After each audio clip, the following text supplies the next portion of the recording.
हा गगनबावडा तालुका स्वाभिमानी आहे। मी तुम्हाला पीजी शिंदे साहेबांनी सांगितल्याप्रमाणे या राजकारणाच्या महानाट्यामध्ये 2.5 वर्ष महाविकास आघाडीचं सरकार आपण बघितलं आणि या ठिकाणी एकनाथजी शिंदे साहेबांचं, देवेंद्र फडणवीस आणि अजितदादांचं माहितीचं सरकार बघितलं।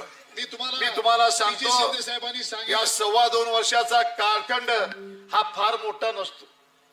ज्या महाविकास आघाडीला 2.5 वर्षामध्ये काही करता आलं नाही, स्थगिती सरकार म्हणून त्या सरकारचं नाव पडलं, परंतु या ठिकाणी या महायुतीच्या सरकारनं एकनाथजी शिंदे साहेबांसारखा सामान्य मुख्यमंत्री झाल्यानंतर सामान्यांच्या घरापर्यंत सरकारची तिजोरी खुले करायची हे खऱ्या अर्थानं या महायुतीच्या सरकारनं दाखवून दिलं। या मी सगळ्या योजना तुम्हाला सांगत बसणार नाही, तुम्हाला मी एवढंच सांगतो की या राज्यामध्ये ज्यावेळी महायुतीचं सरकार आलं त्यावेळी निश्चित पद्धतीनं अनेक योजना या ठिकाणी जाहीर झाल्या। योजना जाहीर होणं हे ठीक असतं, त्यांची अंमलबजावणी करणं आणि वेळेत त्या योजना पूर्ण करणं हे खऱ्या अर्थानं चांगलं चाललेलं सरकार असा त्यामागचा उद्देश असतो। काँग्रेसचा जाहीरनामा कसा होता माहित आहे? सुशील कुमार शिंदेने एकदा सांगितलं होतं 2009च्या निवडणुकीच्या आधी काँग्रेसने सांगितलं होतं की आम्ही संपूर्ण वीज बिल माफ करतो म्हणून 2009च्या निवडणुकीत, आणि त्यावेळी काँग्रेसचं सरकार आलं। मी त्यावेळी विधानसभेला निवडून आलो होतो, आम्ही अधिवेशनात गेलो, त्यावेळी खुलासा केला वीज बिल माफ कधी करणार म्हणून प्रश्न विचारला। त्यावेळी सरकार मार्फत घोषणा करण्यात आली काँग्रेसच्या सरकारमार्फत की आमचा जाहीरनामा होता त्याच्यामध्ये प्रिंटिंग मिस्टेक झाली होती।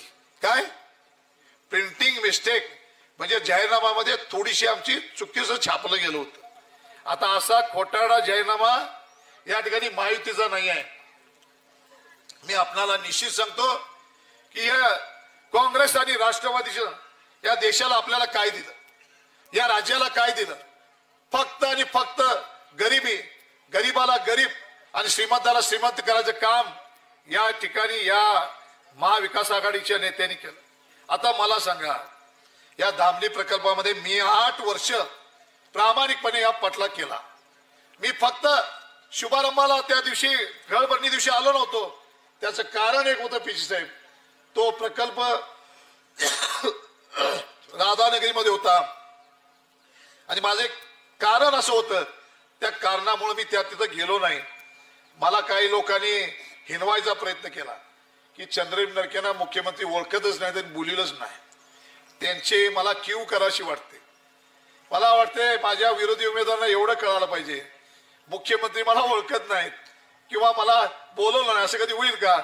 माझं तिकीट पहिल्या यादीमध्ये झालं, तुमच्या अगोदर माझं झालं।